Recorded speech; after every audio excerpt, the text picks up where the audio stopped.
ठीक है। नमस्कार। आज मैं आप लोगों के सामने जो प्रस्तुतिकरण दे रहा हूँ, वो कायस्थों की उत्पत्ति और जो हमारे पितामह श्री चित्रगुप्त जी महाराज, जिसके जिसकी वंशवेल पूरी कायस्थ समाज है, तो उस कायस्थ परिवार की ओरिजिन के विषय में और उसकी उत्पत्ति के विषय में अभी आपने सुना।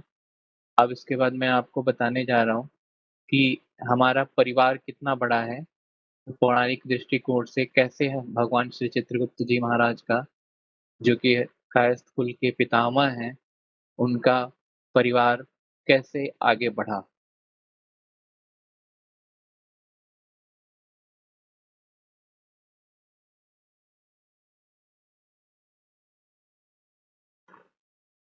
पद्म पुराण के उत्तरकांड में ये लिखा हुआ है कि भगवान श्री चित्रगुप्त जी महाराज का विवाह माता इरावती, जिनका नाम शोभावती भी था और जो यम की पुत्री थी, उनसे हुआ था। और माता नंदिनी, जिन्हें सूर्य दक्षिणा भी कहा जाता है, श्राद्ध देव मनु की पुत्री थी, उनसे हुआ था। तो इस प्रकार से भगवान श्री चित्रगुप्त जी महाराज के 2 विवाह हुए थे और विवाह के फलस्वरूप माता इरावती ने 8 पुत्रों को जन्म दिया और फिर माता नंदिनी ने 4 पुत्रों को जन्म दिया।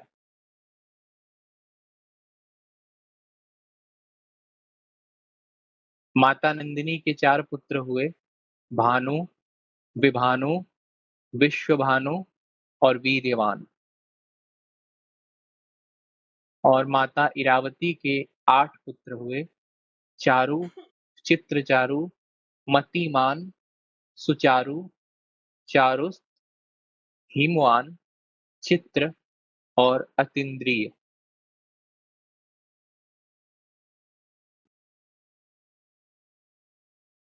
जब भगवान श्री चित्रगुप्त जी महाराज के 12 पुत्र कुछ बड़े हो गए, तो उन्हें भगवान ब्रह्मा जी ने ब्रह्म महर्षियों के पास शिक्षा ग्रहण करने के लिए भेजा और महर्षियों को ये आदेश दिया कि इन 12 पुत्रों को महाविद्या की शिक्षा प्रदान की जाए।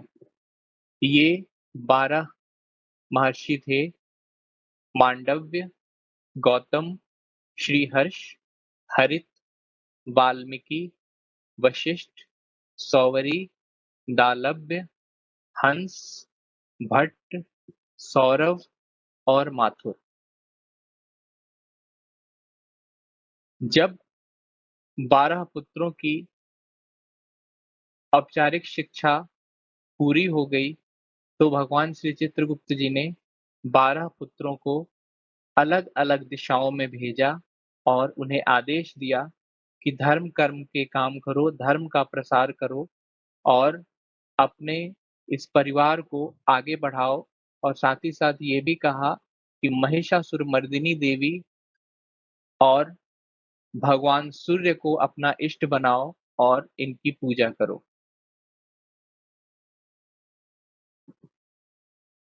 अब हम देखते हैं इन 12 पुत्रों के बारे में विस्तार से।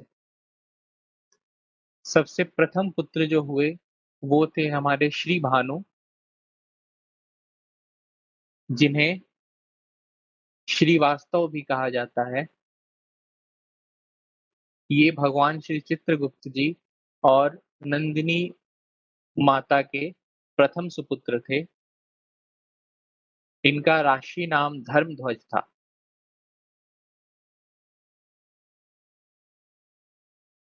इन्हें श्रीवास, जो कि आज का श्रीनगर का क्षेत्र है, और कांधार, इन क्षेत्रों में अपना राज्य स्थापित करने का आदेश भगवान श्री चित्रगुप्त जी ने दिया था।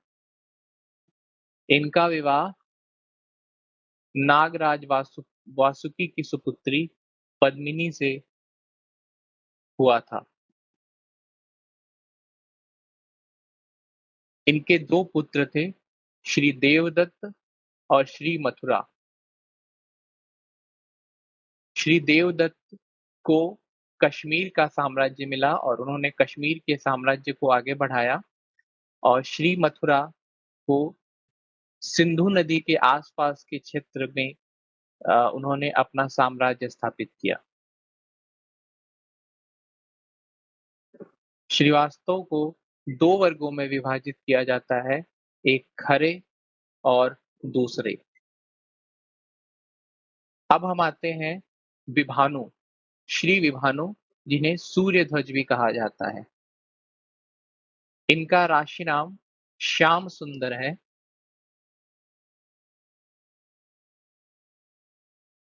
चित्रगुप्त जी के आदेश के अनुसार इन्होंने कश्मीर के उत्तरी क्षेत्र में अपना साम्राज्य स्थापित किया, लेकिन बाद में ये मगध में मगध और उसके आसपास के क्षेत्र में इन्होंने अपना साम्राज्य स्थापित किया और वहां बस गए।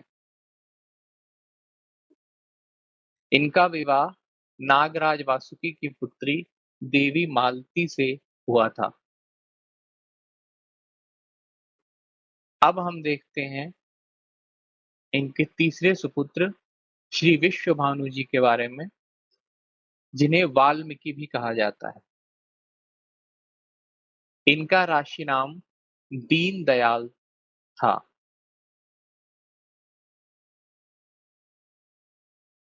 भगवान श्री चित्रगुप्त जी के आदेशानुसार इन्होंने चित्रकूट और नर्मदा के आसपास का क्षेत्र में वाल्मीकि साम्राज्य की स्थापना की। इनका विवाह नागराज वासुकी की ही सुपुत्री बिंबवती से हुआ था।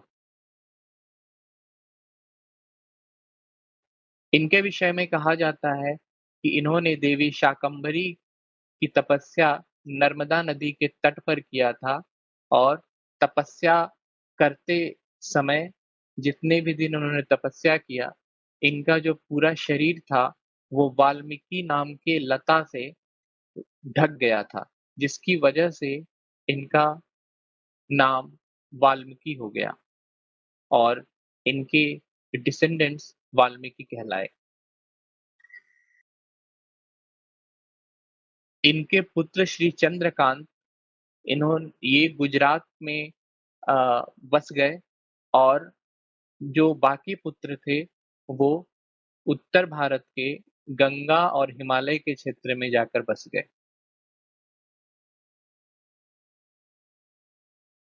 अब हम देखते हैं चौथे सुपुत्र भगवान श्री चित्रगुप्त जी के जो श्री वीर्यवान जी थे, इन्हें अष्टाना भी कहा जाता है। इनका राशि नाम माधव राव था।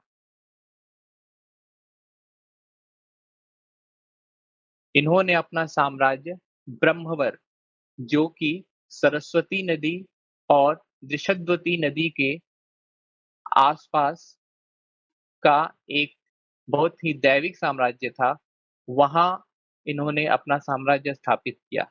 ब्रह्मवर्त का ब्रह्मवर्त की राजधानी स्थानेश्वर थी।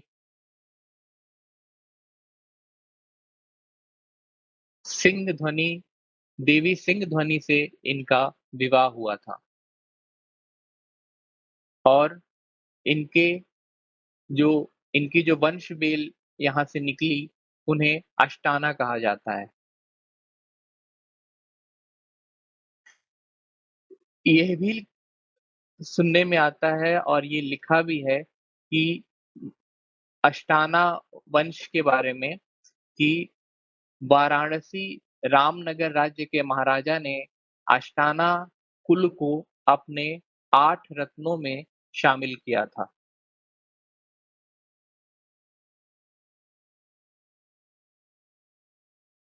श्री चारू, जिन्हें हम माथुर के नाम से भी जानते हैं, इनका राशि नाम धुरंधर था। गुरु मथुरे के ये शिष्य थे और मथुरा क्षेत्र में इन्होंने अपना साम्राज्य वहाँ के राक्षसों को हराकर स्थापित किया था।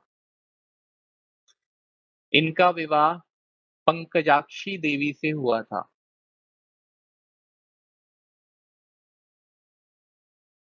ऐसा देखने को मिलता है और ऐसा पौराणिक उल्लेख मिलता है कि त्रेता युग में जब इक्ष्वाकु, रघु, दशरथ और राम का साम्राज्य था और सूर्यवंशी राजा मथुरा पे राज करते थे, उस समय भी माथुर एक बहुत अच्छे पद पे वहाँ विराजमान थे। पांड्या साम्राज्य जो कि आज के मदुरई से त्रिनिविल्ली तक फैला हुआ था, उसकी उसको स्थापित करने का भी श्रेय माथुर और श्री माथुर को जाता है। श्री चित्रचारु जिनका विश्व विख्यात नाम निगम है, इनका राशि नाम सुमंत था। भगवान श्री चित्रगुप्त जी ने इन्हें महाकौशल और निगम क्षेत्र में, जो कि सरयू नदी के तट पर स्थित था, वहां अपना साम्राज्य स्थापित करने के लिए भेजा। इनका विवाह अश्वगंधमती, जो नागराज वासुकी की पुत्री थी, उनसे हुआ था।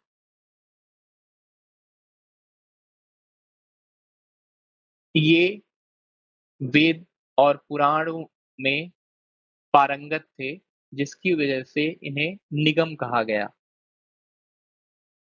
अब हम देखते हैं श्री सुचारु, जिन्हें विश्व गौड़ के भी नाम से जानता है और इनकी वंशवेल गौड़ के नाम से जानी जाती है। इनके विषय में हम देखेंगे। धर्मदत्त इनका इनका राशि नाम था। गुरु वशिष्ठ के ये शिष्य थे। महाराज चित्रगुप्त जी के आदेशानुसार श्री सुचारु जी को गौड़ क्षेत्र में साम्राज्य स्थापित करने के लिए भेजा गया। ये गौड़ क्षेत्र आज के बंगाल के पद्मा नदी से पश्चिम में वर्धमान तक फैला हुआ था। इनका विवाह देवी मांधिया से हुआ था, जो कि नागराज वासुकी की सुपुत्री थी।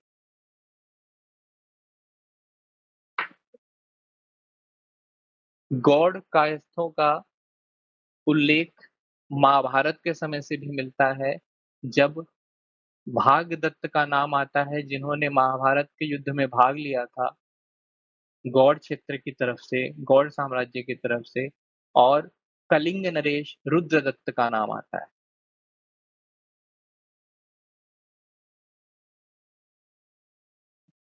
उसके बाद हम देखेंगे श्री चित्रक्ष, जिन्हें विश्व भटनागर के नाम से जानता है। इनके विषय में ये गुरु भट्ट के शिष्य थे। देवी जयंती ये उपासक थे, उनकी पूजा किया करते थे। इनका विवाह भद्रकालिनी देवी से हुआ था।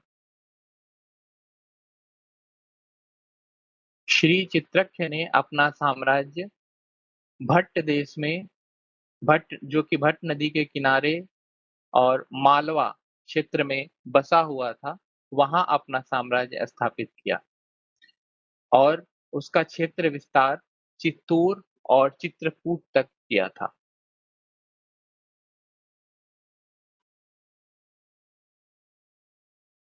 श्रीमतीमान, जिन्हें विश्व सक्सेना के नाम से जानता है और उनकी वंशवेल सक्सेना के नाम से जानी जाती है, ये देवी शाकंभरी की पूजा किया करते थे। देवी कोकलेश से इनका विवाह हुआ था। चित्रगुप्त जी ने श्रीमतीमान जी को शक क्षेत्र में साम्राज्य स्थापित करने के लिए भेजा। कहा जाता है कि ये बहुत महान योद्धा थे और इनका साम्राज्य आज के कंधार और यूरेशिया क्षेत्र तक फैला हुआ था।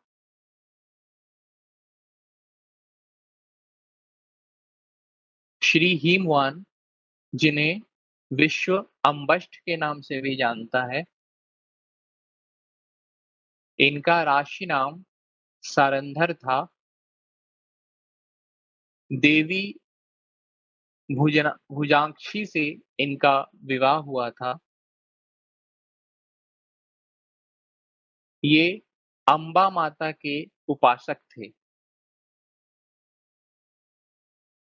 श्री हिमवान के 5 दैविक पुत्र थे। श्री नागसेन, श्री गयासेन, श्री गयादत्त, श्री रतनमूल और श्री देवधर। इन पांचों ये पांचों पुत्र अलग-अलग समय में अलग-अलग जगह पे इन्होंने अपना साम्राज्य स्थापित किया और अलग-अलग जगह पर जाकर बसे और वहां से अपने विरासत को आगे बढ़ाया।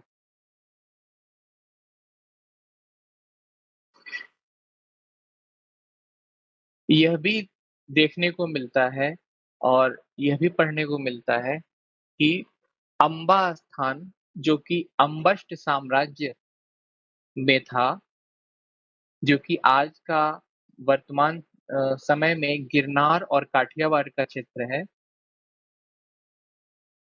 इस क्षेत्र में ये जाकर बस गए, जिसकी वजह से इनका नाम अम्बष्ट हुआ।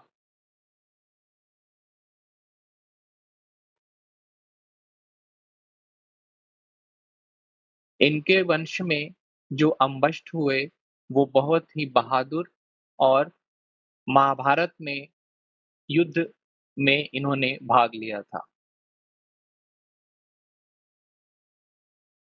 अब हम आते हैं श्री चित्रचरण, जिन्हें विश्व में कर्ण के नाम से जाना जाता है।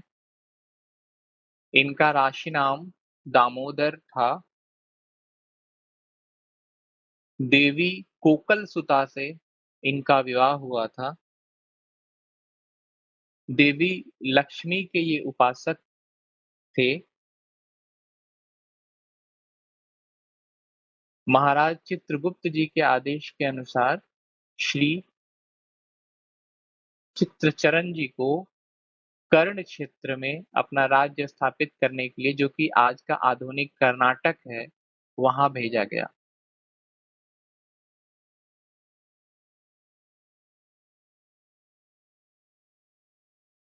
इनके जो अंतिम सुपुत्र थे, श्री चारून, जिन्हें अतीन्द्रिय के नाम से भी जाना जाता है और विश्व में इनकी जो वंशवेल है, उन्हें कुलश्रेष्ठ के नाम से जाना जाता है।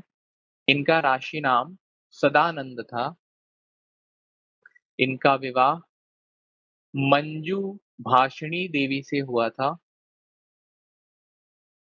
देवी लक्ष्मी के ये उपासक थे। श्री अतीन्द्रिय ने अपना साम्राज्य कन्नौज क्षेत्र में स्थापित किया था। ये अभी मैंने आपको भगवान श्री चित्रगुप्त जी की जो वंश बेल थी, 12 सुपुत्र, और उसके बाद ये विश्व में किस नाम से विख्यात हुए, ये मैंने आपको बताया। आशा है ये आपको पसंद आया होगा। धन्यवाद।